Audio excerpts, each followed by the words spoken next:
So, a heated debate over wrestling credentials of all things caused quite the skirmish on the Monday edition of Ariel Helwani's MMA Hour.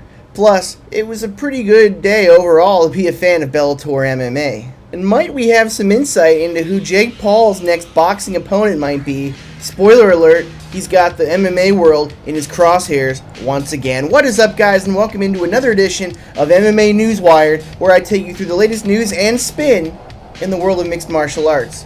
Guys, if you like these videos, make sure you hit that like button and subscribe for the latest from Goodwillie MMA. So without any further ado, let's get right into things. Robert Whittaker is set to compete again this weekend at the inaugural UFC Paris event against Marvin Vettori.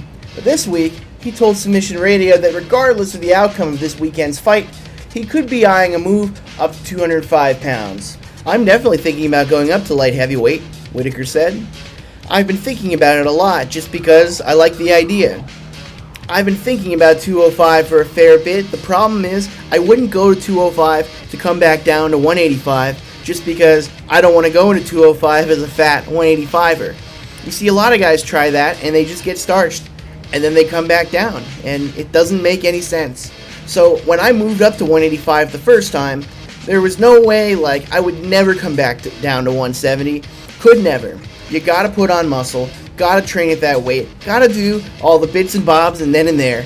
But I've been thinking about 205.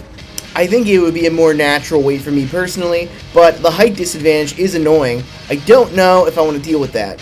So some interesting stuff from Whittaker there. It's definitely not the first time he's spoken about a move up to 205, although he seems a lot more serious about it now than he did when he previously spoke about it, which I think was in the build-up to the Israel Adesanya fight.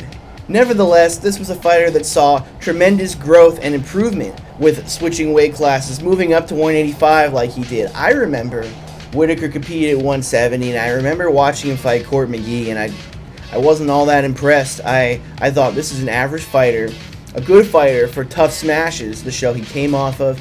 However, I didn't see UFC champion. I don't think a lot of people did.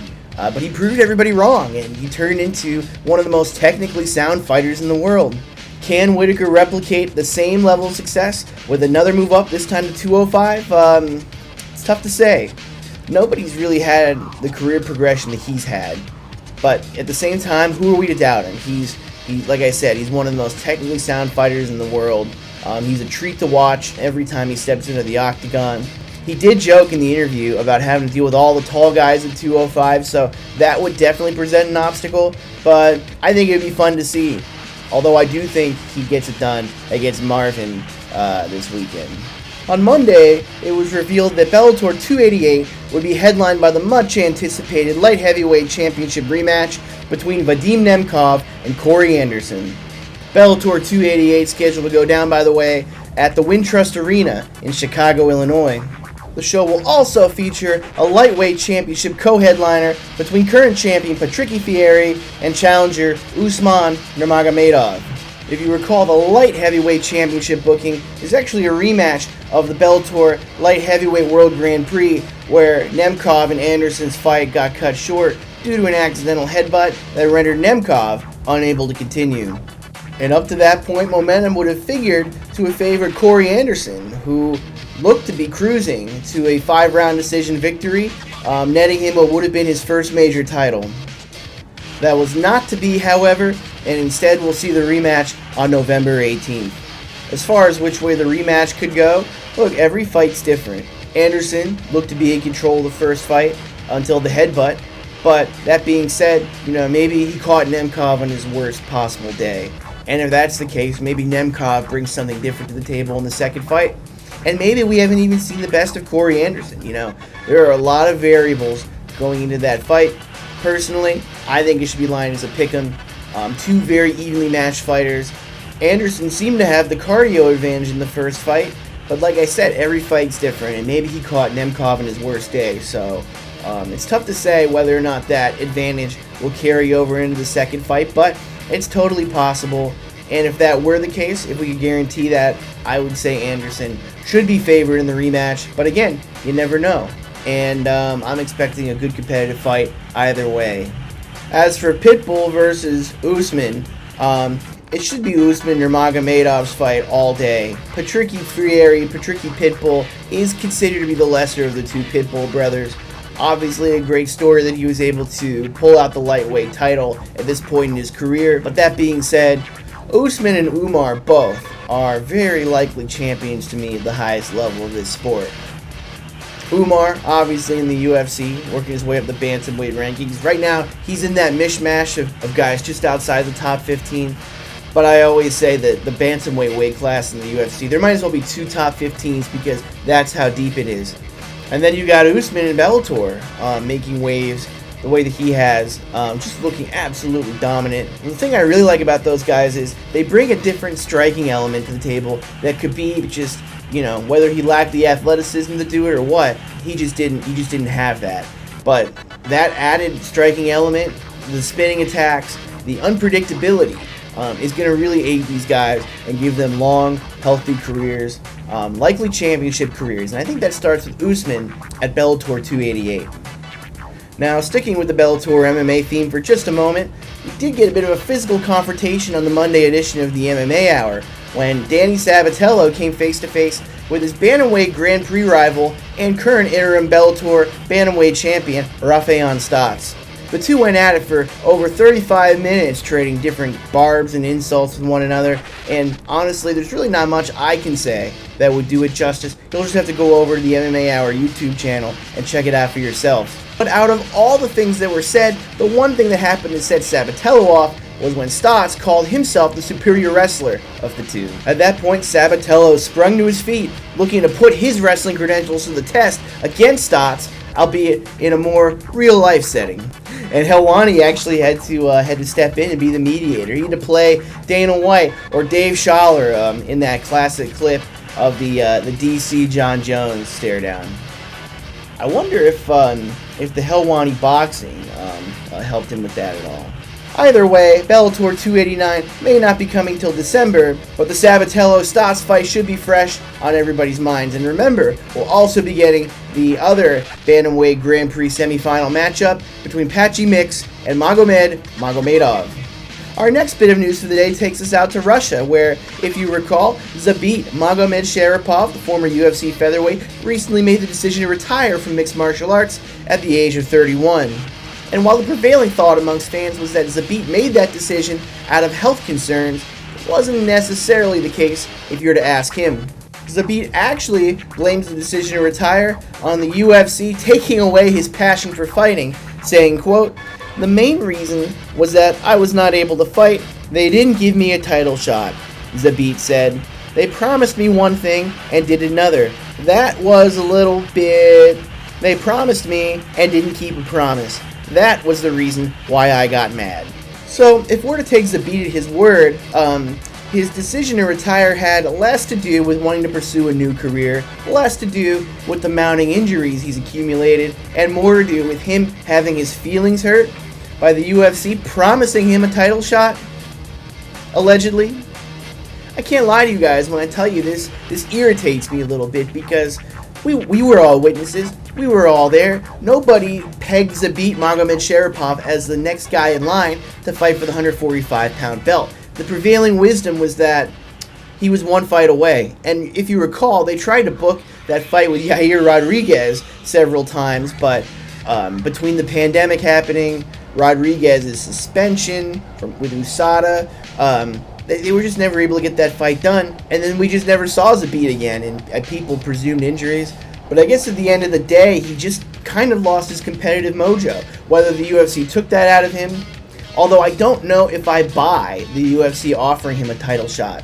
It doesn't. It's not the type of bad faith that the UFC will typically operate in to do something like that. I just don't see it. That being said, you also can't deny that Zabit was on the precipice of something great, which is why this is such a shame. Because I do think that could he have been world champion? His 5-round cardio seemed to be lacking. That certainly would have held him back, but I think he could have gotten to a title shot. He had a very unique set of skills. He was very exciting to watch. And he, unlike a lot of these Dagestani fighters that you typically see, it wasn't always path to least resistance. Zabit wanted to put on a show for the fans, and as a fan, you can't help but admire that. So, Zabit's going to be missed. Did the UFC promise him a title shot? Tough to say. What do you guys think? So now we have what quietly ended up being one of the bigger news stories of the day, and that is the rumor that Jake Paul will be taking on Anderson Silva in a boxing match this coming October. News of the rumored potential bout comes our way via the YouTube channel of Keemstar, who is apparently some kind of social media influencer and friends with the Paul brothers, so yeah. But in this particular case, I'm not really sure what Keemstar would have to gain from intentionally leaking a false rumor that he would know to be incorrect.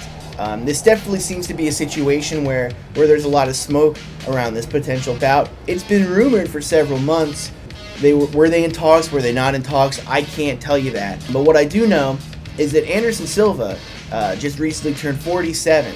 So as good as he's looked at professional boxing, you know, his credentials might lend to Jake gaining something off of beating him. But that being said, this is a 47-year-old man.